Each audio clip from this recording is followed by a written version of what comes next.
Nous sommes le 4 janvier 2017 et nous entrons dans le 39e cours de l'étude du livre de l'unicité de Muhammad ibn Abdul Wahhab rahimahullah. ونحن في باب قول الله تعالى إنما ذلكم الشيطان يخوف أولياءه فلا تخافوهم وخافوني إن كنتم مؤمنين. Toujours dans ce chapitre concernant la peur et ses détails à propos de la parole d'Allah subhanahu wa ta'ala d'après le sens rapproché, ce n'est que le diable qui vous fait peur à l'aide de ses alliés.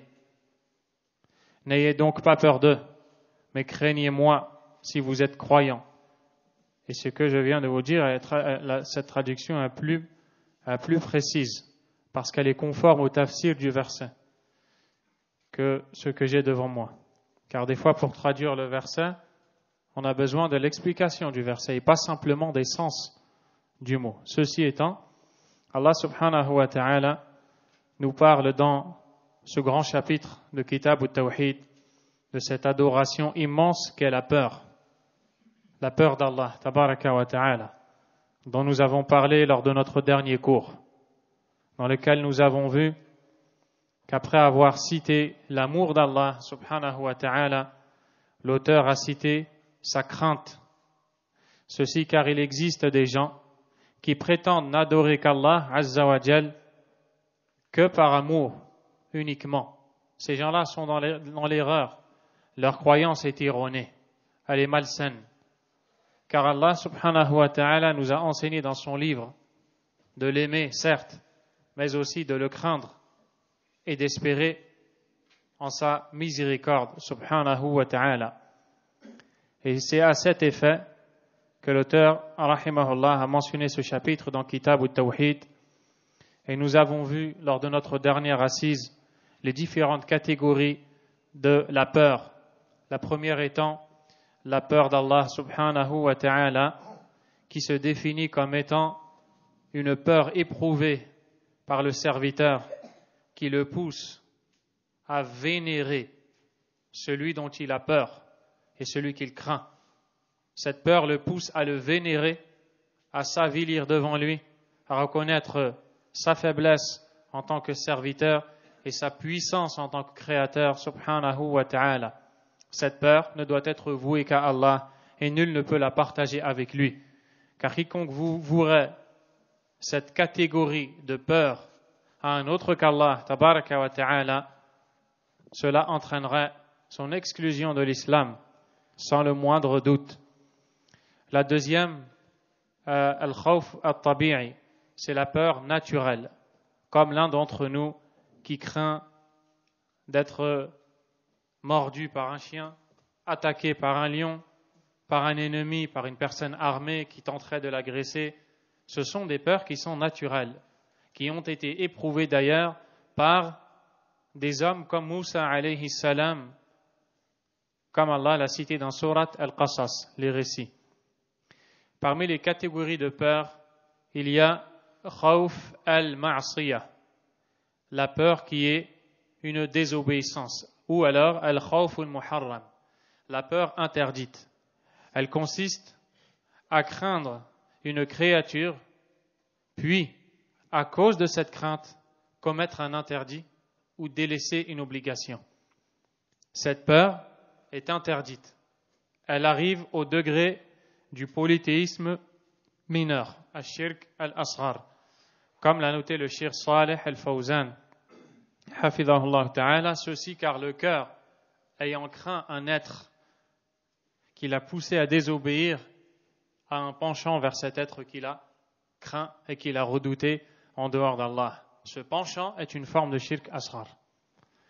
Quatrièmement, al-khawf shirki, al-shirki, la peur qui relève du polythéisme.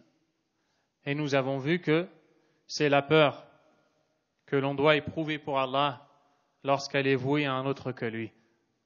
C'est du polythéisme majeur. Et enfin, al-khawf al-wahmi, la peur imaginaire qui est la peur de la personne, de l'ombre, d'un bruit, d'une porte qui s'ouvre ou qui se ferme, le moindre bruit, le moindre changement de situation la déstabilise et lui fait susciter la peur. C'est ce qu'on appelle la lâcheté, contre laquelle le prophète sallallahu alayhi wa sallam a invoqué Allah tabaraka wa ta'ala, Allahumma na'udhu bika min al-jubni wal-bukhl. Oh Allah, je cherche refuge auprès de toi contre al-jubn. Et al-jubn, c'est al-khawf al-wahmi. C'est cette peur-là dont on parle. Ceci étant, nous allons maintenant lire les textes de ce chapitre. Le premier, قال الله عز وجل إنما ذلكم الشيطان يخوف أولياءه فلا تخافوهم وخافوني إن كنتم مؤمنين.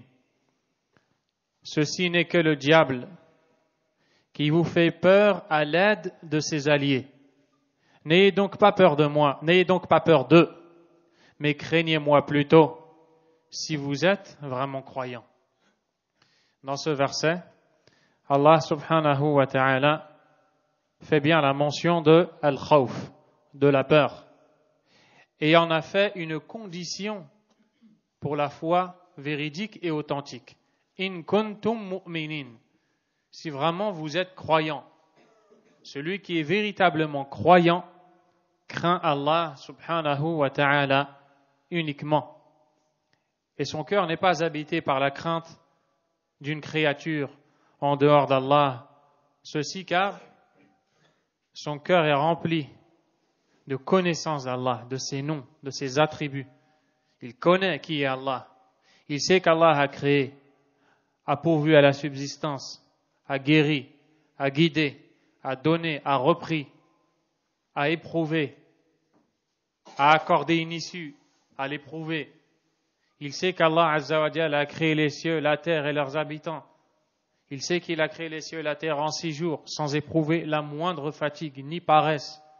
Il sait qu'Allah Azza wa Jalla est exempt de toute défaillance, telle que la somnolence, le repos, la tristesse, le besoin, la faim, la soif. Et il sait que toutes les autres créatures ont forcément ces défaillances. Elles sont vouées à disparition, elles sont vouées à l'anéantissement. Kullu man alayha fan, tout ce qui s'y trouve est voué à disparition. Wa yabqa wajhu rabbika dhul jalali wal ikram, et seul subsistera le visage de ton Seigneur, plein de noblesse et de majesté, subhanahu wa ta'ala. Une telle croyance a l'effet de faire susciter la peur du Créateur et non pas de la créature. Et lorsque cette croyance est faible dans le cœur, lorsque cette connaissance d'Allah l'est aussi, ce qui se passe, c'est que l'individu va craindre autre qu'Allah. Et plus sa foi et connaissance d'Allah vont augmenter, puis il connaîtra et craindra Allah.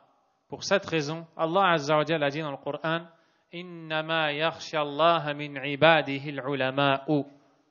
Parmi ses serviteurs, seuls les savants craignent véritablement Allah. Subhanahu wa ta'ala. Pourquoi? Parce qu'ils l'ont connu par ses noms et attributs.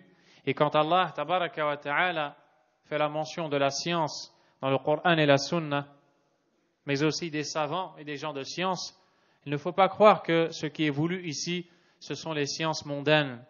Plus tu acquiers les sciences mondaines, plus tu crains Allah tabaraka wa ta'ala. Non, et bien sûr que non.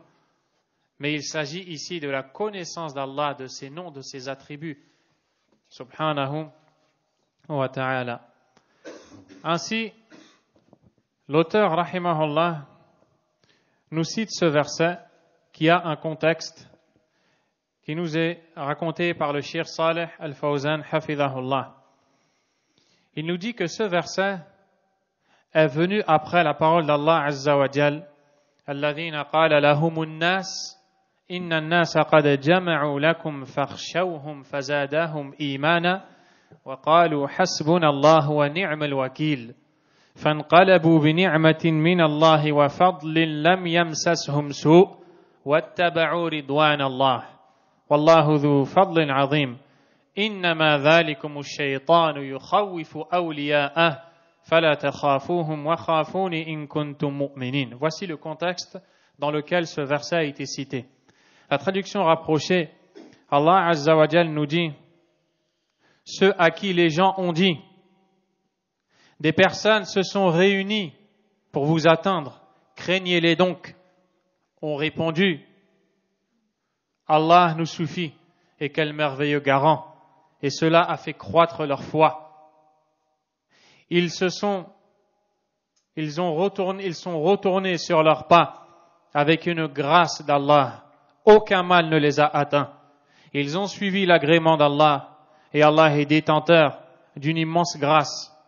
Ceci n'est que le diable qui cherche à vous faire peur à l'aide de ses alliés. Ne les craignez donc pas, mais craignez-moi plutôt si vous êtes véritablement croyants.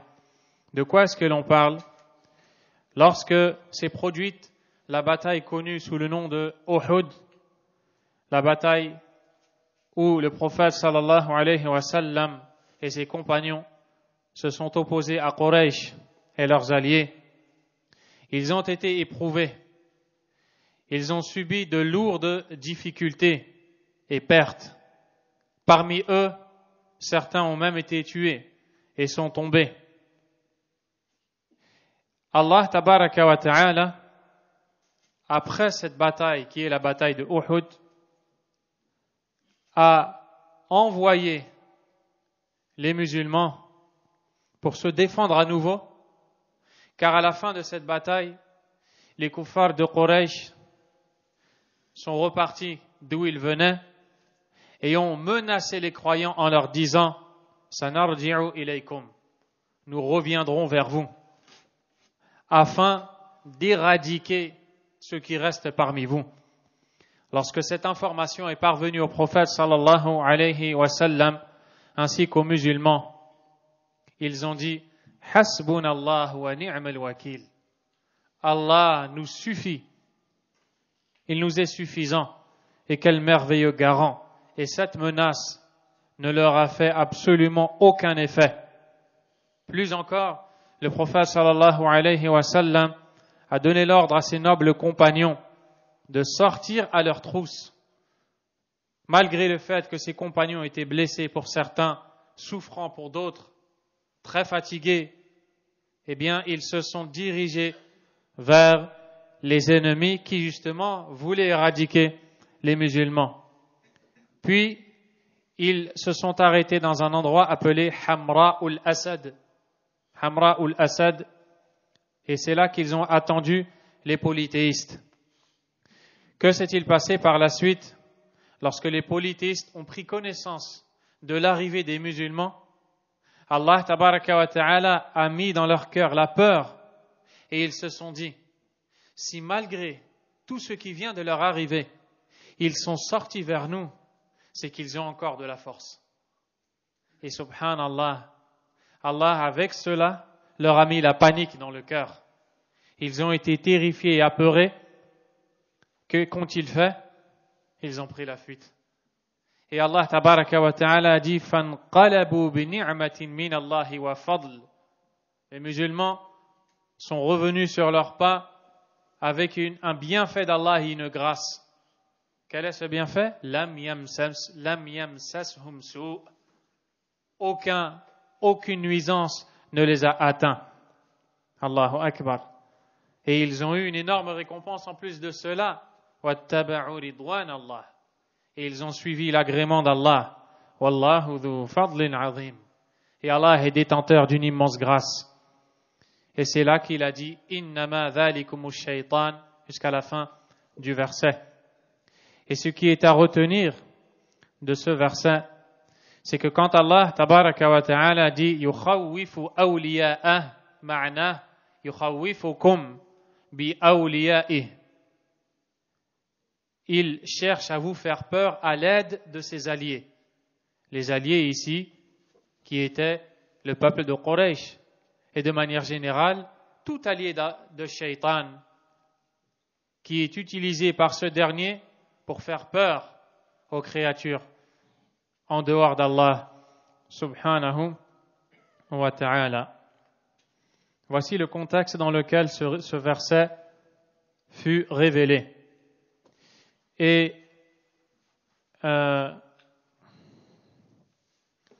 il est à retenir de ce verset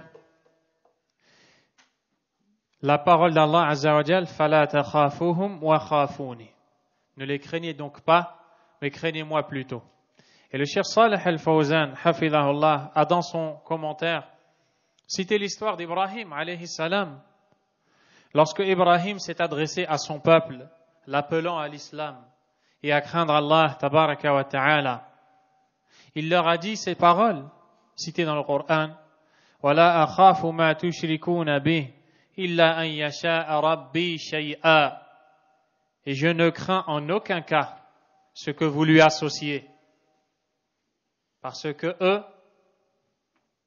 pensent de leurs idoles ce que l'on ne doit croire que pour Allah, tabaraka wa ta'ala. Ibrahim leur a dit, je ne crains en aucun cas ce que vous lui associez, ce que vous associez à Allah.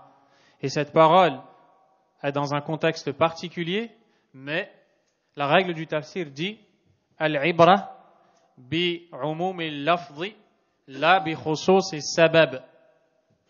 On retient la généralité du texte et pas seulement la cause de sa révélation. Lorsqu'un texte est révélé pour une cause bien précise, certains pourraient être amenés à dire ce verset ne nous concerne pas, il concerne telle cause. N'est-ce pas?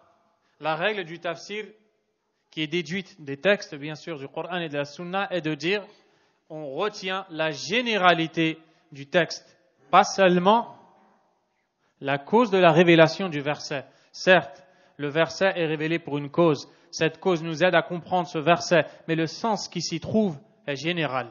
Toute personne qui serait concernée par une chose identique à celle citée dans ce verset entrerait dans le jugement présent dans ce verset. Donc, Ibrahim leur dit, alayhi salam, je ne crains en aucun cas ce que vous lui associez, sauf si mon Seigneur veut quelque chose, subhanahu wa ta'ala. Puis il continue à dialoguer avec eux et à argumenter en leur disant wa kayfa akhafu ma ashraktum wa la takhafuna annakum ashraktum billah.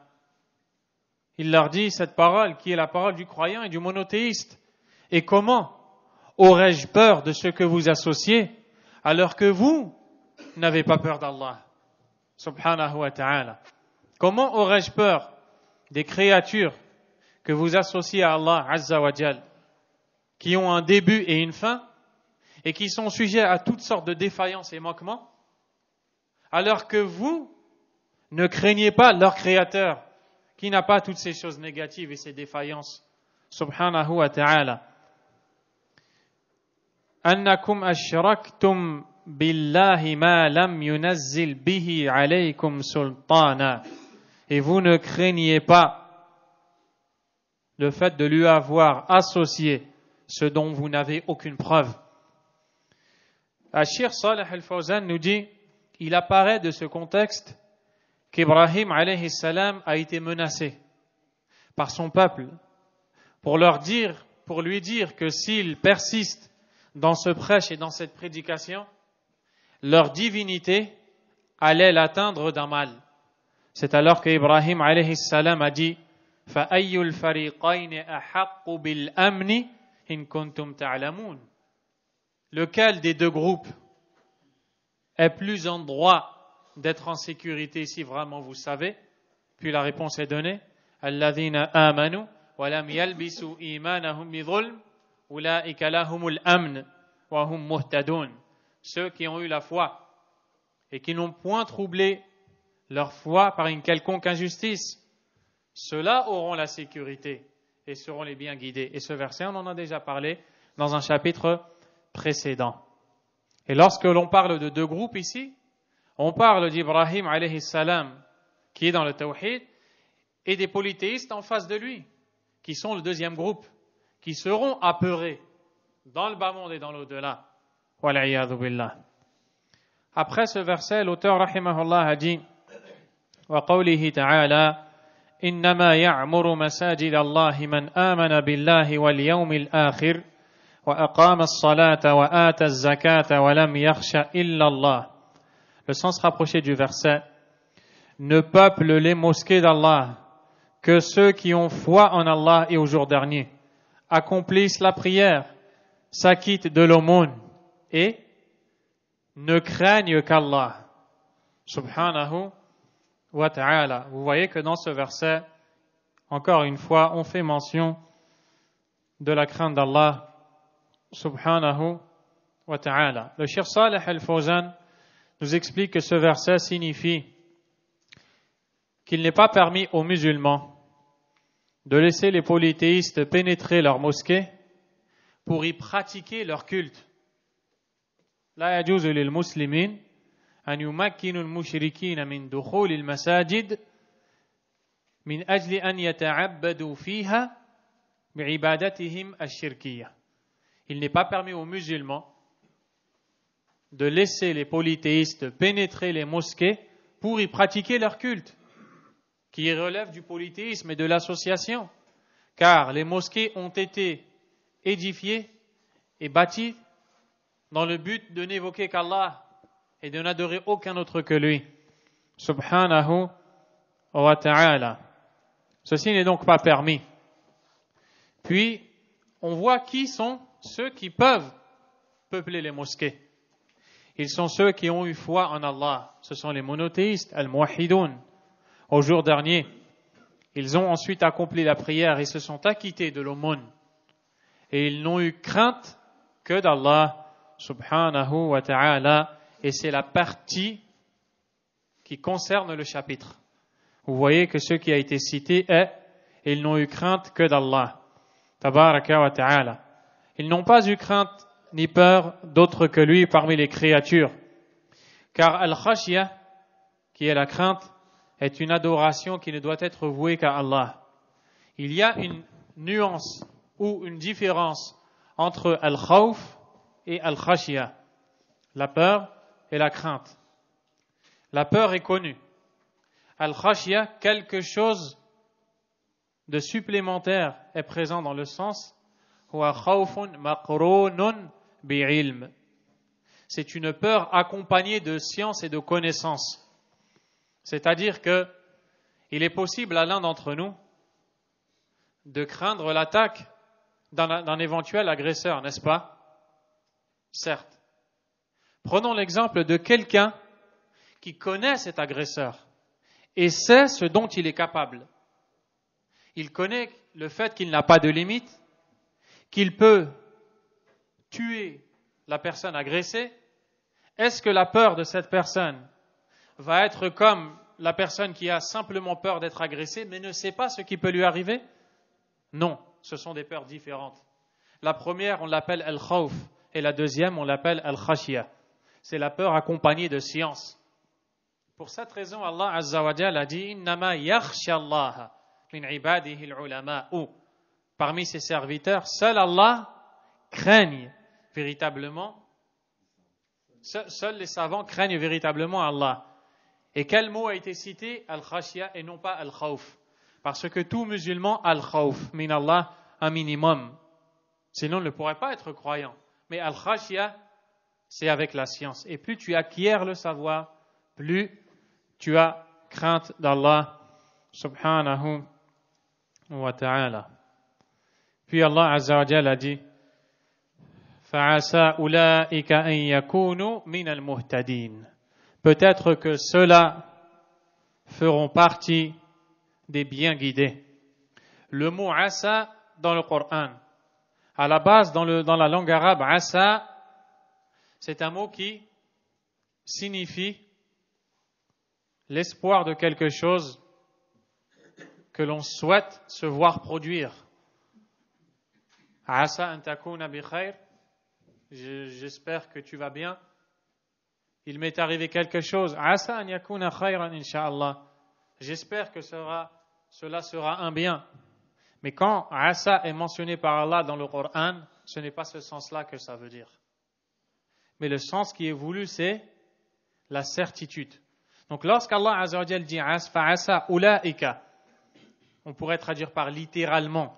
Le mot, si on le traduit, peut-être que ceux-là seront les bien guidés.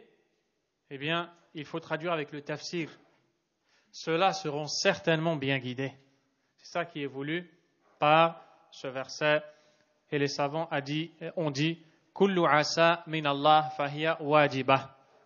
Chaque asa qui vient dans le Coran, qui est cité par Allah subhanahu wa ta'ala, est effectif. Va forcément se produire. Que ceux-là seront donc des gens bien guidés. وقوله ومن الناس من يقول آمنا بالله فإذا أوذي في الله جعل فتنة الناس كعذاب الله. Dans ce verset, Allah tabaraka wa ta'ala nous dit, selon le sens rapproché, parmi les gens, il y en a qui disent, nous croyons en Allah. Puis, si on les fait souffrir pour la cause d'Allah, ils considèrent l'épreuve de la part des hommes comme un châtiment d'Allah ou comme le châtiment d'Allah subhanahu wa ta'ala. Il s'agit dans ce verset de gens qui sont soit hypocrites, qui montrent en apparence la foi, alors qu'en réalité, ils ne sont pas croyants, ou alors de gens qui sont faibles dans leur foi et qui peuvent adorer Allah lorsqu'ils sont dans l'aisance, mais quand un mal les atteint, une calamité les touche, ils adorent Allah sur un fil. Quand tout va bien, ils tiennent l'équilibre. Et quand une épreuve arrive, ils perdent l'équilibre. Tous ces gens sont mentionnés et sont voulus dans le sens de ce verset, comme nous allons le voir. Parmi les gens, il y en a qui disent « Nous avons foi en Allah ».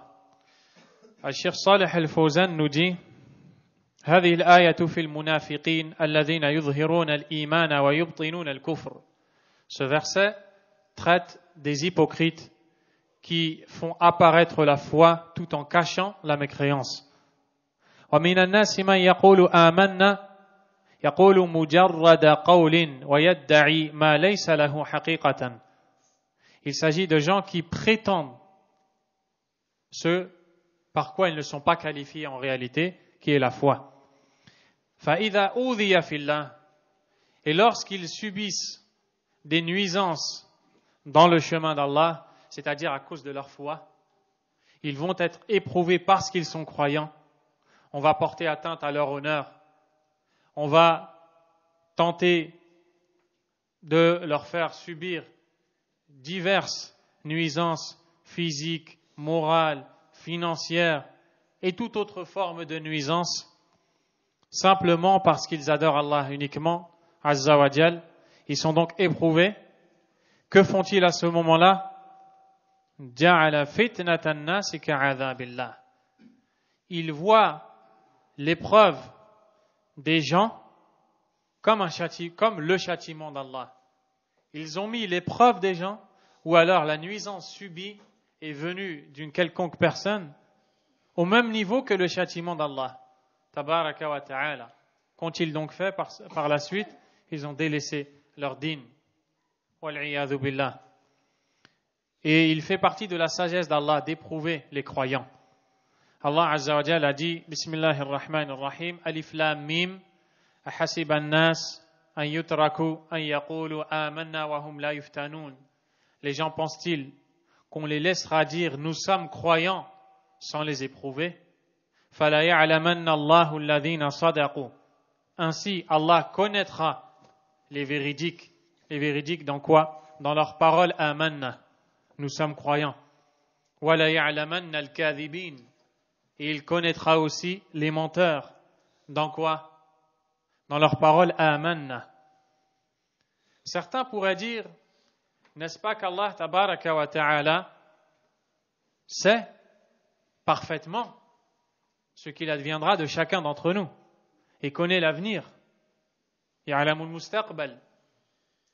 فلماذا قال فلا يعلمن الله وهو يعلم سبحانه وتعالى. Pourquoi Allah a-t-il dit Allah va connaître qui sont les véridiques des menteurs alors qu'il connaît? هنا يتميز العارف من الجاهل. C'est là que le connaisseur se distingue de l'ignorant. Ilmullahi azza wa jalla qisman. La science d'Allah tabaraka wa ta'ala peut être divisée en deux. Ilmullah bi kulli ma sayakun qabla an yakun.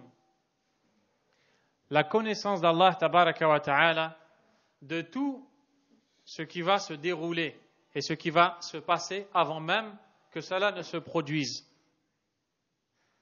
Min hadhihi nahiya, de ce point de vue, nous disons alim Allah. Allah a su avant. Et rien n'a échappé à la connaissance d'Allah tabaraka wa ta'ala. Et d'un autre point de vue, ilmullahi azza wa jal, ilmullahi tabaraka wa ta'ala biwuqu'i shay idha waqa' ma'a ilmihi as-sabiq annahu sayaqa'. La connaissance d'Allah tabaraka wa ta'ala que la chose s'est produite. Il connaissait avant qu'elle allait se produire. Une fois qu'elle s'est produite, il sait aussi qu'elle s'est produite. Ça, c'est un point de vue. Et tout ce que je vous dis là, je l'ai pris du Cheikh Ubayd al-Jabiri, hafidhahullah ta'ala, dans son commentaire des conditions de la ilaha illallah, et lui-même l'a pris d'autres savants. Jazahullah khayran. La deuxième chose, c'est فَلَا يَعْلَمَنَّ اللَّهُ الَّذِينَ صَدَقُوا أي يُعْلِمُ النَّاسِ بِسَبَبِ الْفِتَنِ مَنِ الصَّادِقِ مِنَ الْكَاذِبِ. C'est-à-dire, Allah va montrer aux gens et va faire savoir aux gens qui sont les véridiques des menteurs dans leur prétention à la foi. Ceci étant, Allah subhanahu wa ta'ala éprouve les croyants pour les tester. Et aussi afin d'épurer le rang des croyants, afin de purifier ceux qui ne le sont pas réellement et véridiquement, vont se voir, ils vont être vus. Et alors, ils rejoindront les leurs et leurs semblables. Et les croyants ressortiront forts. Comme a dit le Cheikh Muqbil ibn Hadi al-Wadi'i, rahimahullah ta'ala, al-fitan tukhriju rijalan aqwiya. Les épreuves, les troubles font sortir des hommes forts. Hada huwa al-mu'min. C'est ça le croyant. Le croyant ne devient pas faible à cause d'une épreuve, comme beaucoup. Lorsqu'il est dit à l'un d'entre eux, je ne te vois plus à la mosquée. Il me semble que tu as arrêté de prier. Il te dit, certes, c'est vrai. Pour quelle raison? Il te dit, j'ai rencontré des difficultés qui sont très lourdes. J'ai trop de problèmes. Mais en abandonnant Allah, tabaraka wa ta'ala, qui lui n'a pas besoin de toi, tu t'es engouffré dans les problèmes. Et tu n'en sortiras jamais par Allah. Et je vous lance un défi de me trouver quelqu'un qui a laissé la religion d'Allah, tabaraka wa ta'ala, et qui s'en est sorti. Ne me dites pas, il est devenu riche, il a réussi dans la vie. Je vous parle de son cœur et de sa poitrine. Et si Allah pouvait nous montrer, si Allah peut, mais si Allah voulait nous montrer la souffrance qui habite le cœur de ces gens-là, je pense qu'on la fuirait à des millions de kilomètres et on ne voudrait même pas la regarder. Et c'est pour cela que les salafs disaient لو علم الملوك وأبناء الملوك ما في قلوبنا لقاتلونا بالسيف لأخذه. Si les rois et les enfants des rois savaient ce qu'il y avait dans nos cœurs, c'est-à-dire comme foi, comme apaisement au rappel d'Allah, comme bonheur, comme délivrance, comme je n'ai plus de mots, eh bien, ils nous combattraient à l'épée pour nous le prendre. Pourquoi? Parce que ce sont des gens qui recherchent les délices mondains et les bonheurs. Taïb. Donc, Allah Azza wa Jal éprouve. Et c'est ainsi qu'il va distinguer les véridiques des menteurs. Ja'ala fitnatan nas. Ils estiment les nuisances des gens comme le châtiment d'Allah. Qala al-Shaykh, ay musawiyatan li'adhabillah ma'al farq al-'azim. Ils ont estimé le mal qui les a touchés comme on estime le châtiment d'Allah. Tabaraka wa ta'ala. Ce sont donc des troubles qui les ont complètement déstabilisés et fait perdre leur foi, leur confiance en Allah leur soumission aux ordres d'Allah Azza wa Jal. لأن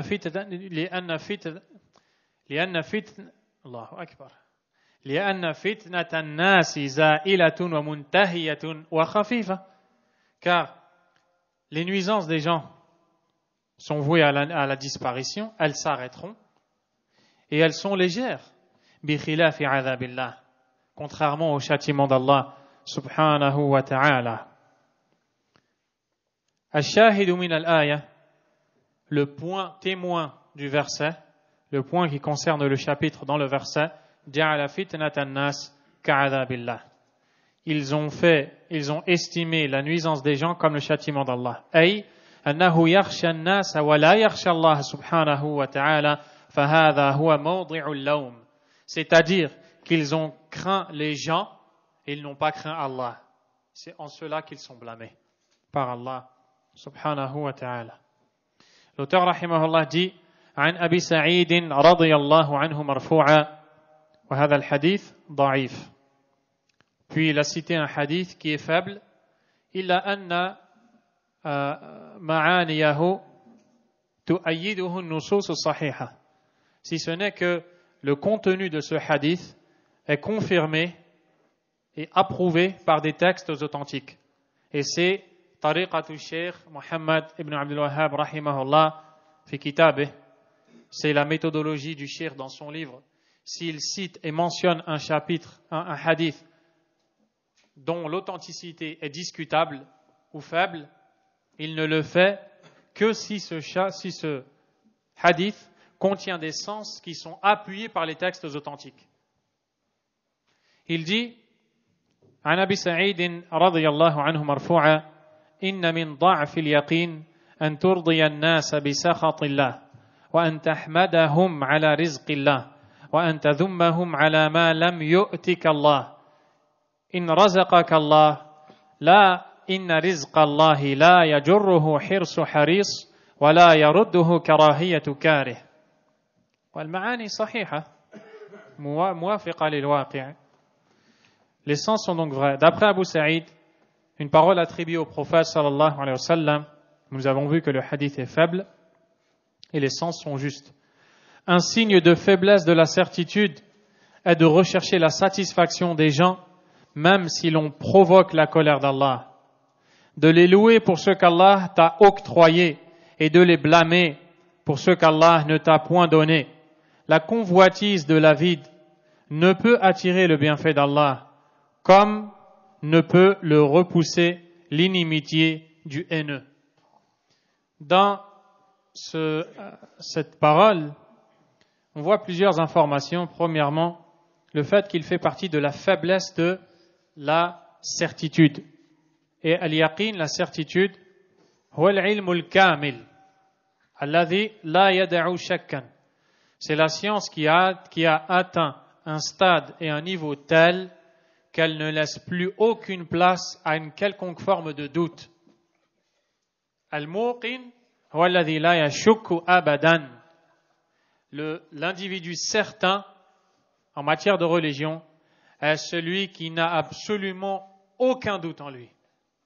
Eh bien, fait partie de la faiblesse de la certitude de rechercher l'agrément des gens en provoquant sur soi-même la colère d'Allah Azza wa Jal. Et combien on le voit?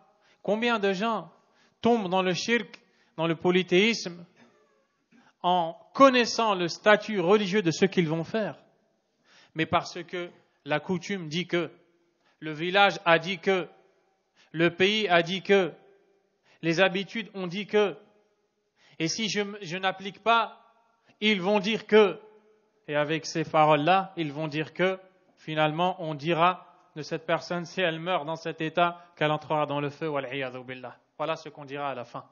Est-ce que c'est cela qu'un individu doué de raison veut? Subhanallah. Fait partie de la faiblesse de la certitude. Combien sont ceux qui connaissent le haqq, qui connaissent la certitude? Je vous donne l'exemple d'une personne qui assiste à des assises de tawhid pendant de longs moments, pendant beaucoup de jours, où cette personne va entendre Qala Allah, qala Rasulullah. Elle va prendre connaissance des jugements religieux relatifs au port du talisman, au fait de se rendre chez le devin, chez le voyant. Et lorsque tout cela va être expliqué à cette personne, elle va acquiescer, elle va faire signe qu'elle est muafiq, elle est en accord, elle va montrer qu'elle accepte cela. Mais que se passe-t-il quand son fils est touché par un djinn, quand son fils est habité par un diable ou est atteint de la sorcellerie? Ja'ala fitnatan nasi ka'adhabillah. Cette personne-là fait de l'épreuve des gens qu'il a touchés un égal au châtiment d'Allah. Qu'est-ce qu'elle va faire? Elle va dire, je sais, mais il faut que j'amène mon fils dans mon pays pour le faire soigner. Pourquoi dans ton pays? Parce que là-bas il y a les grands marabouts, parce que là-bas il y a les grands sorciers. Ils te disent, ton fils est malade, ne t'inquiète pas, mon voisin connaît quelqu'un dans le village. Ils disent au bled, ils disent en Afrique, ils disent peu importe, et à la fin le résultat c'est le même. Ils vont faire voyager quelqu'un pour aller le faire du shirk. Wal'iyadhu billah. Ja'ala fitnatan nasi ka'adhabillah. Nous parlons d'une personne qui connaît, qui a lu, qui a pris connaissance du jugement d'Allah, de la colère d'Allah qui risque de s'abattre sur une personne qui s'adonne à de tels actes.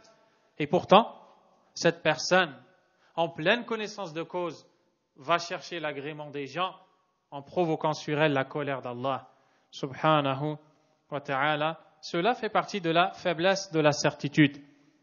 Wa an tahmadahum ala rizqillah. Également fait partie de la faiblesse de certitude de louer les gens pour une subsistance qu'Allah t'a donnée. Comme quelqu'un qui reçoit de la part d'une personne un bien, une somme d'argent, un don, peu importe, ou alors qui trouve un travail avec un patron qui lui donne et lui accorde un salaire, puis cette personne va oublier. À ce moment-là, il va lui échapper de son esprit que c'est Allah Azza wa Jal qui a mis cette faible personne, créée et faible, sur son chemin. Cette personne va se concentrer sur la reconnaissance envers la créature d'Allah pour une subsistance qu'Allah lui a donnée. Subhanahu wa ta'ala. Wa an tadhummahum ala ma lam yu'tik Allah. Et de blâmer les gens pour ce qu'Allah ne t'a pas donné. Et ça, tu le vois. Si les gens ne te donnent pas, tu te mets en colère. Tu te mets en colère alors que c'est Allah qui ne t'a pas donné. Ta subsistance est dans les mains d'Allah subhanahu wa ta'ala. C'est lui qui en fait don. C'est lui qui pourvoit à la subsistance de ses créatures. Donc, si quelqu'un n'a pas voulu te donner, ce qu'il faut, c'est se tourner vers Allah. Et le Cheikh Saleh Al-Fawzan a dit, il faut observer deux choses. La première, il se peut qu'Allah ne t'a pas donné quelque chose dans ton intérêt, car il sait que cette chose risque de te pervertir, comme quelqu'un qui voulait être riche mais qui n'y arrive pas.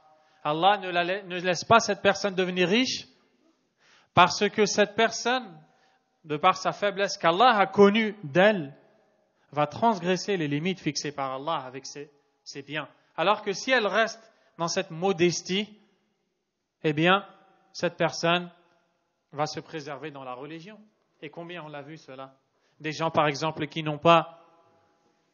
sont pas dans une situation régulière du point de vue civil.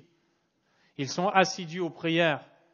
Puis lorsqu'Allah Azza wa Jalla leur ouvre une porte et qu'ils commencent à régulariser leur situation, la mosquée, c'est fini. Ça y est, j'ai demandé, il m'a donné, maintenant je suis occupé dans la dunya. Allah Azza wa Jalla connaît ses créatures. Il prive des fois à ses créatures des choses parce qu'il sait qu'avec cette chose-là, elle peut se pervertir. Aussi, ce qu'il faut regarder, ce sont nos péchés. Car Allah Azza wa Jalla peut nous priver d'un bien à cause du mal que l'on a fait et de nos péchés. Inna rizq Allah la yajurruhu hirsu haris wa la yarudduhu karahiyatu karih. Puis il termine en disant que la subsistance d'Allah Azza wa Jal n'est pas amenée par celui qui est avide, celui qui est motivé. Tu es motivé, alors tu vas avoir. Non. Si Allah veut te donner, tu vas l'avoir. Et celui qui fait tout pour que tu ne puisses pas l'obtenir, si Allah veut te la donner, il va te la donner. Et cela ne veut pas dire que tu dois rester assis comme les soufis et dire tawakkaltu ala Allah. Atawakkal ala Allah. La amal, la tijara. هذا ليس توكلا على الله هذا ضلال هذا. Ce n'est pas une confiance en Allah Azza wa Jal. Tu pars, tu laisses ta famille.